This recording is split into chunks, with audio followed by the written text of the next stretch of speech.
Alright, well, number one, that would be Brownian motion. Number two, there are about as many atoms in a drop of water as there are drops of water in the ocean. Number three, according to kinetic theory, what does temperature measure? Temperature is measuring the average speed of atomic motion, or the average kinetic energy of atomic motion. So let's just say the average speed of atomic motion. Number four, how does a thermometer work? It basically works using thermal expansion of a liquid usually, but let's just say thermal expansion. Number five, why are atoms invisible even in the best microscopes? That's because atoms are smaller than light waves, and in order to see something, you have to bounce light waves off of them. So let's just say the answer is because atoms are smaller than light waves. Number six, why can nothing be cooled to below absolute zero? Well, absolute zero is the temperature at which atomic motion stops, so you can't get any colder than that. So when you cool things down, you make the atoms slower, and once they reach absolute zero, they've stopped. So let's just say the answer is because at absolute zero, the atomic motion has stopped. Number seven, what effect does evaporation have on the temperature of a liquid? It causes cooling. And why does it have this effect?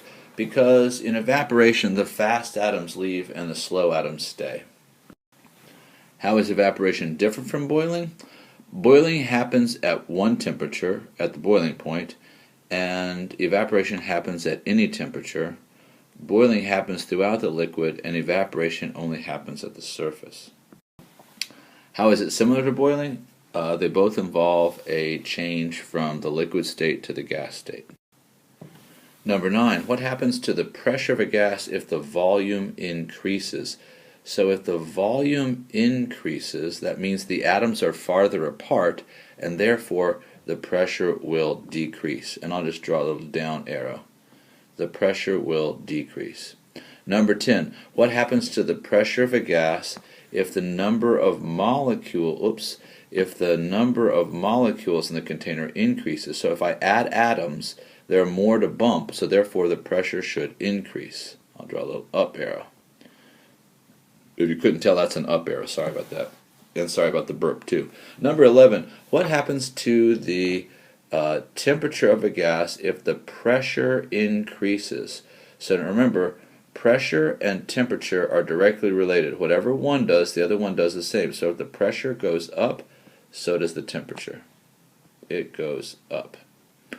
Number 12, what happens to the volume of a gas if the pressure increases? Now remember, pressure and volume are inversely related. Whatever one does, the other does the opposite. So if pressure is going up, that means volume is going down.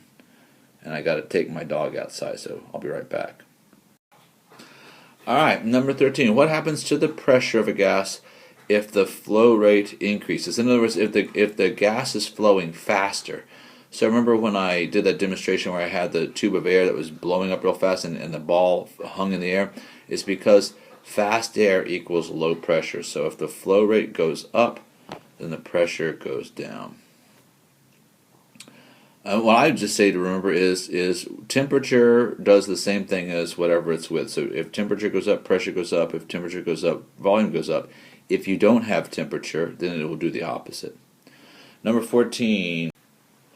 Number 14 is one that's not going to be on the test, but in case you did it or in case you're interested, here's the deal. In order to say that the atoms have 4 times as much kinetic energy, I have to be in Kelvin. So I've got to take 250 and first convert it to kelvins, and you do that by adding 273. So 250 plus 273 gives a value of 523. Now what I have to do is I have to make it 4 times as much kinetic energy, so I have to take this and I have to multiply it by 4. And when I do that, I get 2092.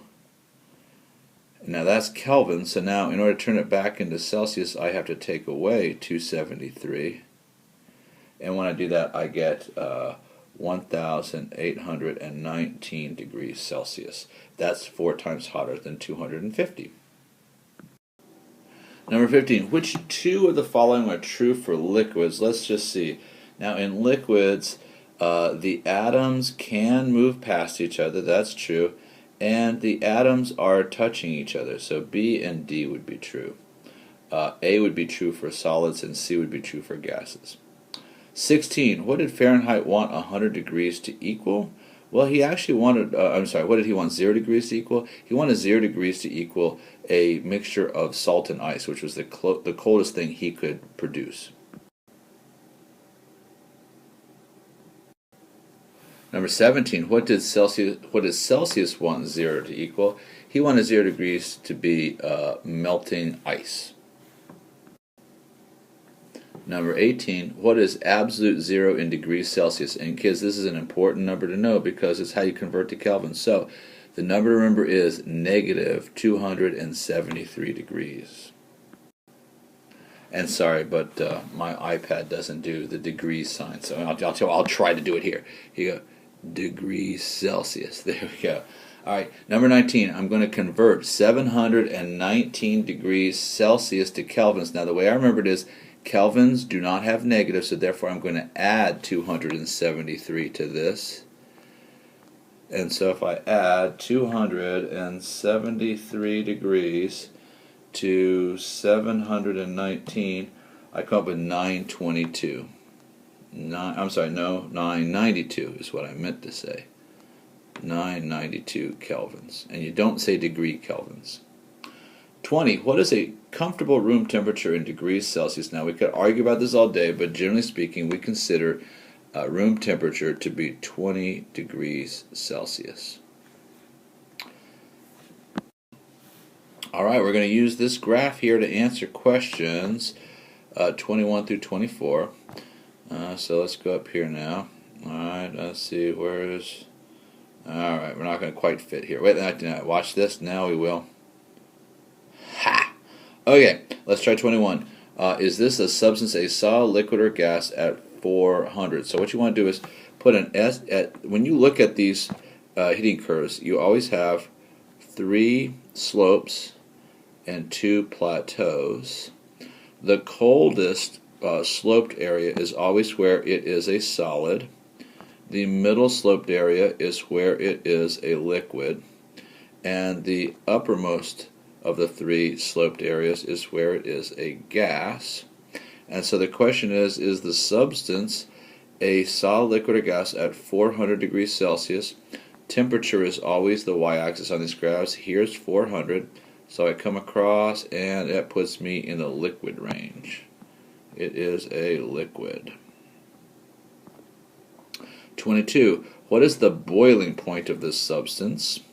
So boiling, if you will recall, is a transition from a liquid state to a gas state. It happens at the boiling point, and this is the temperature right here. Here it is a liquid, here it is a gas. The transition between here is called boiling. So if I come across here, it looks to me like the boiling point is right about 500 degrees Celsius. That's 500 degrees, not 5,000, by the way. Okay, how many calories did it take to turn the sample from a liquid at the boiling point? A liquid at the boiling point would be right here, into a gas at the boiling point. So we're saying how much energy did it take to cross this plateau. Now if we look here, here's 0, here's 100, 1, 2, 3. We're counting by 25s, so every 4 is 100. So from here, that's 25, 50, 75, 100, 125, 150, 175. It took 200.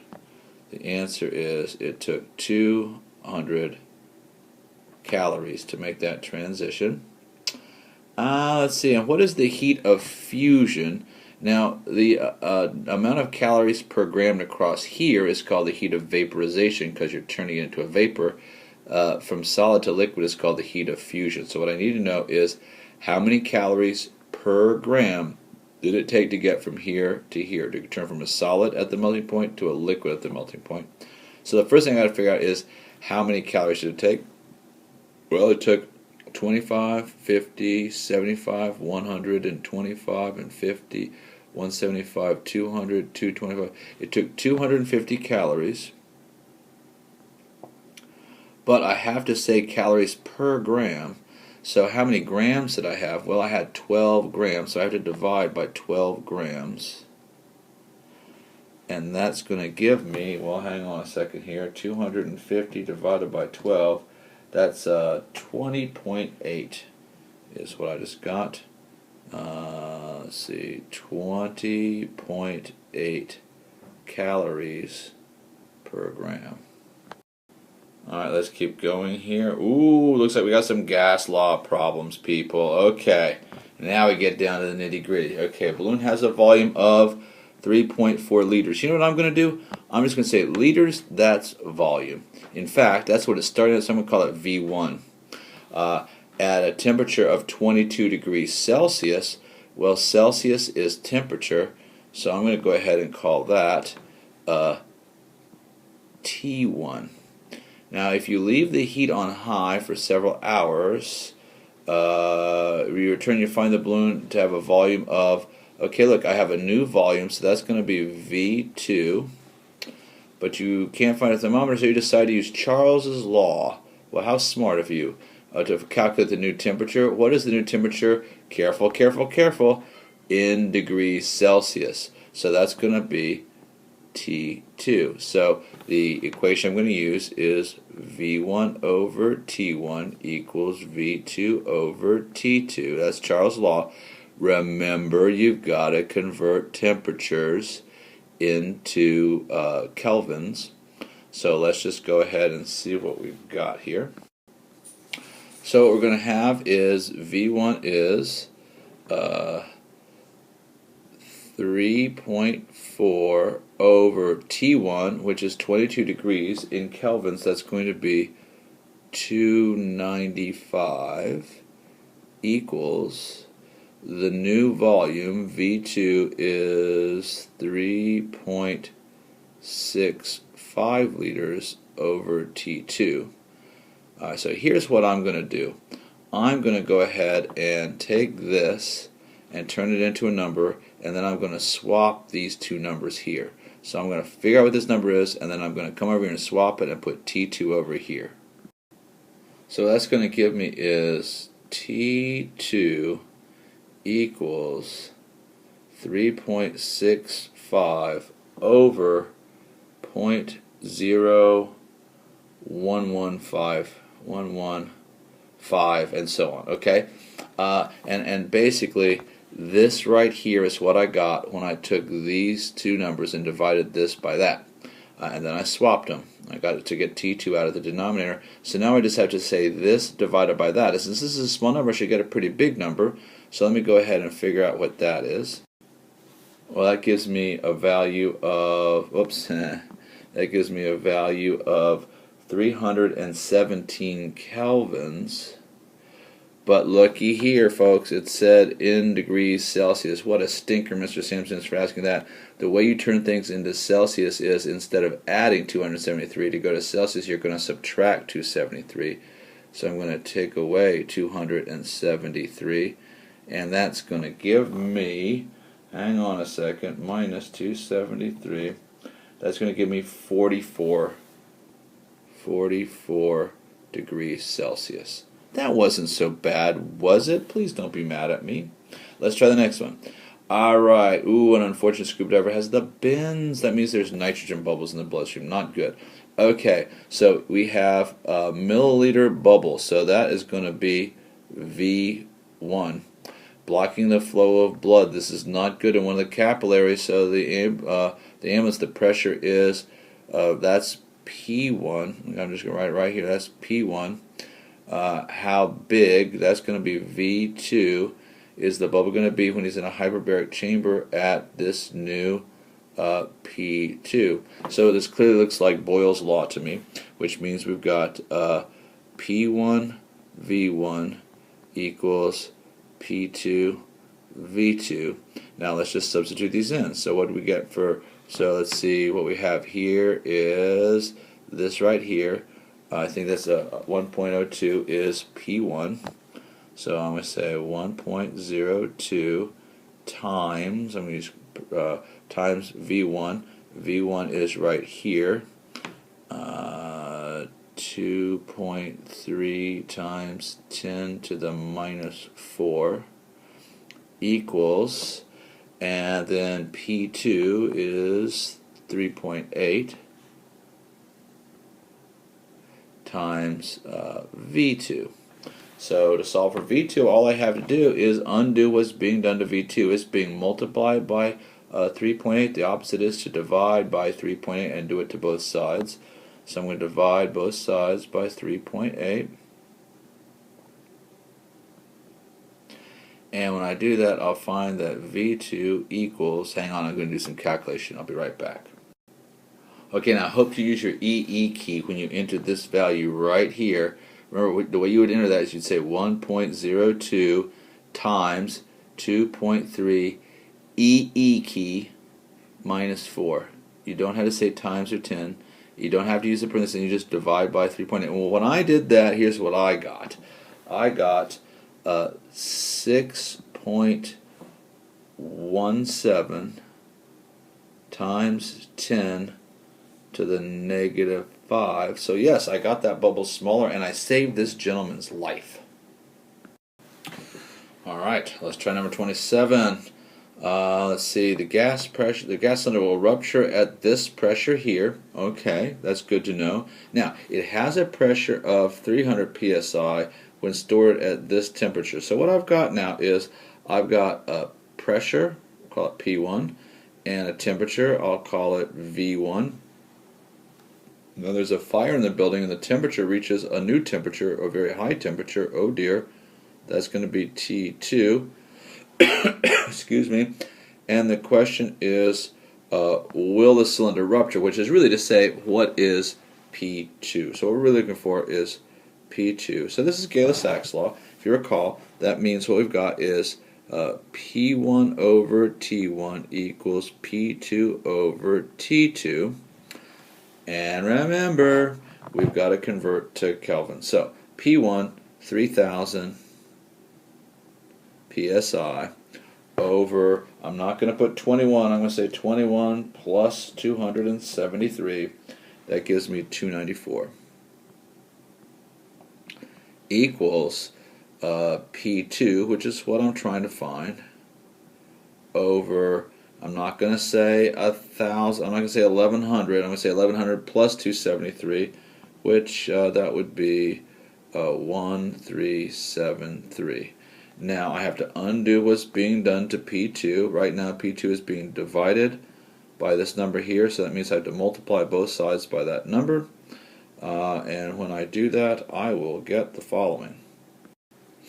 3,000 times 1373 divided by 294 gives me a P2 of 14,010. Oh my gosh, that thing exploded. I should have been more careful.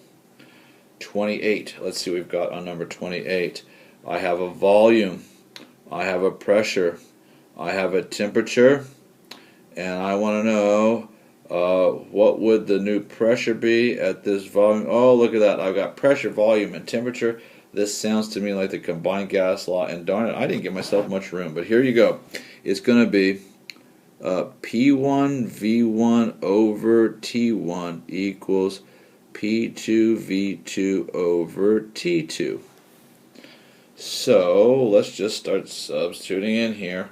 P1 is going to be 7 point, you know what, I need to get, yeah, okay, 7.5 times, whoops, what did I just do, times 125 divided by the temperature, right, and I can't use 450, so I'm going to take 450 and I'm going to add 273 to that, so 273 plus 450, I'm going to use 723, 723 equals P2 V2 over T2. So let's see what we got here.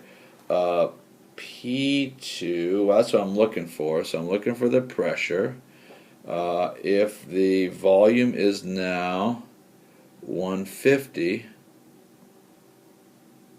and the temperature is now 750, but I can't use 750. I have to say 750 plus 273. That's 1023. So now what I'm trying to do is I'm trying to get P by itself. And that means I have to undo what's being done to it. So it's being divided by 1023. So I'm going to take this side and multiply by 1023. And then I have to say, well, now that gives me P times this, so I have to undo times this. The opposite of times is divided by, so I have to divide both sides by 150. So this times this divided by this is going to give me my answer. And the answer is, drumroll please, and it ends up giving me 8.8. 8.8 pressure units. What pressure units are we using here? Oh, we're using pounds per square inch. Okay, it looks like it, but really it goes pretty easy. Number 29, what have we got here? More gas laws. What? Ooh, look what I see here. I see the word moles. If I see moles, I'm using my favorite one. That's going to be PV equals nRT. Now remember, R is the universal gas constant, and since we're using atmospheres and we're using milliliters, that means in our case R equals 82. So let's just try this now.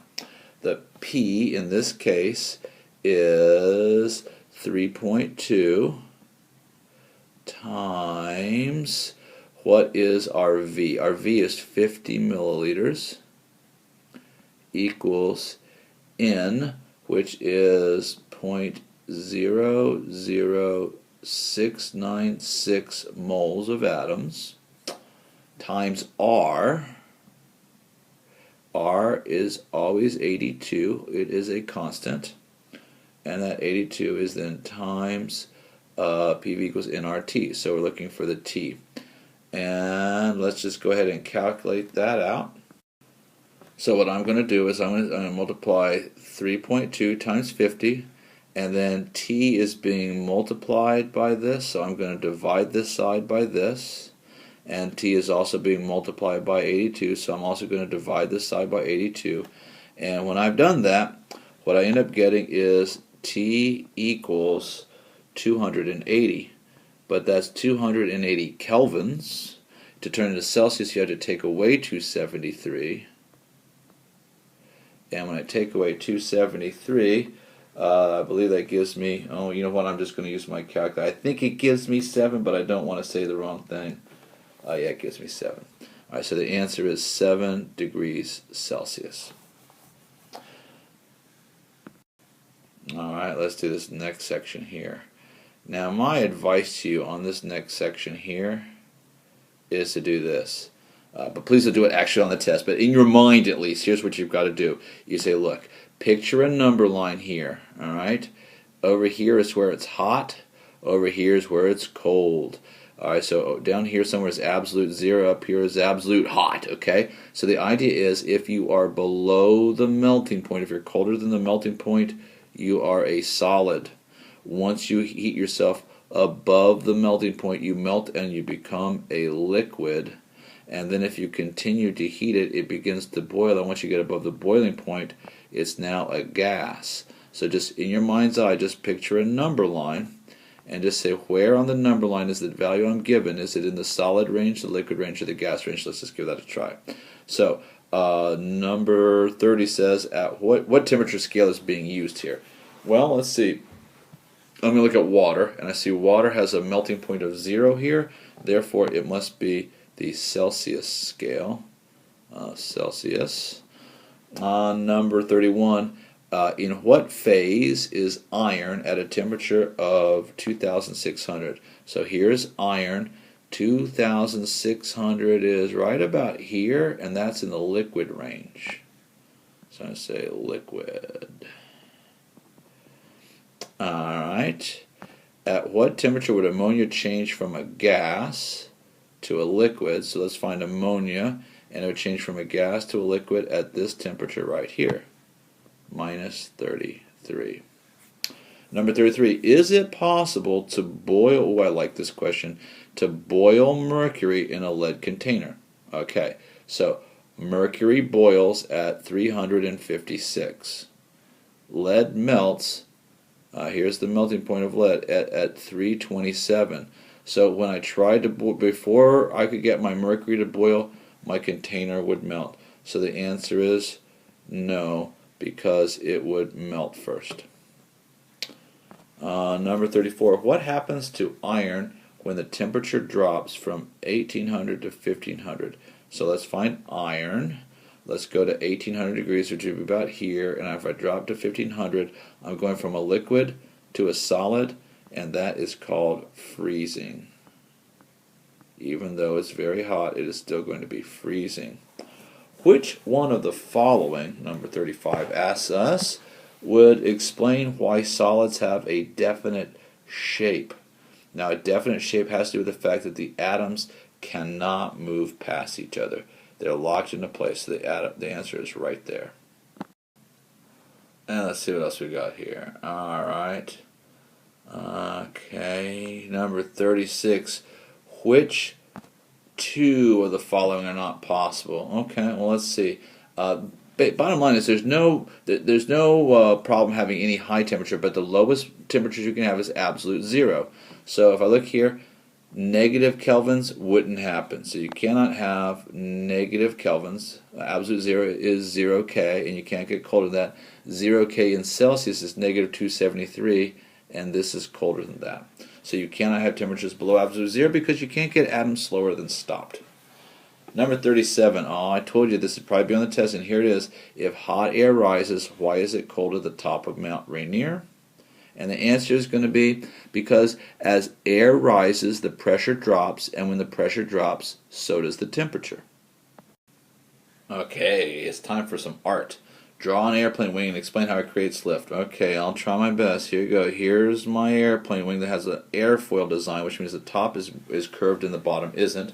So now here's what's going to happen. Air is going to go over the top and under the bottom like this. Okay? So what happens is air goes faster over the top and slower under the bottom. So faster air equals low pressure, and slower air equals higher pressure, and everything will go from high to low. So if you're going to put it in words, you would just say air goes faster over the top of the wing, producing low pressure, and air goes slower into the bottom of the wing, creating high pressure, and the high pressure pushes the airplane upwards. Look at this, we're almost done with our practice test here. Alright, look at this phase diagram up above. I like saying phase diagram, so I'm going to say it again, phase diagram. Number 39, what phase change occurs along the line segment AB? Here's A, here's B, and between here and here, things are changing from a solid to a gas, or a gas to a solid, and that, my friends, is called sublimation. Alright, number 40. What phase change is going to occur when a substance goes from 100 degrees Celsius to 250 degrees Celsius at 200 atmospheres of pressure? So let's start off. Initially I'm going to be here at 200 atmospheres and 100 degrees, which would be right here. And we're going to end up going to 250 degrees, which is here. So it looks like I changed from a solid to a liquid, and that's called melting.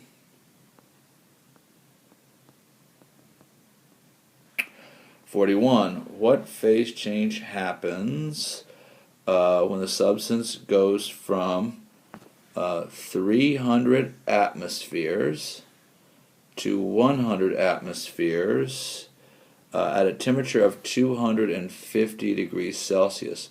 So I'm going to be going from 300 atmospheres down to 100 atmospheres.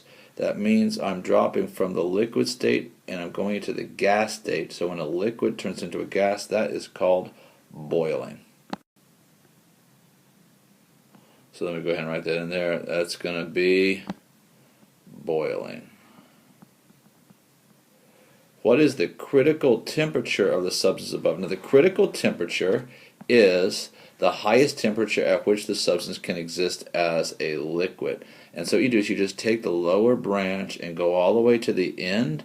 That temperature is the critical temperature. So in this case it looks like it's about 350, I'm going to call it. So I'm going to say this critical temperature is 350 degrees Celsius. 350 degrees Celsius.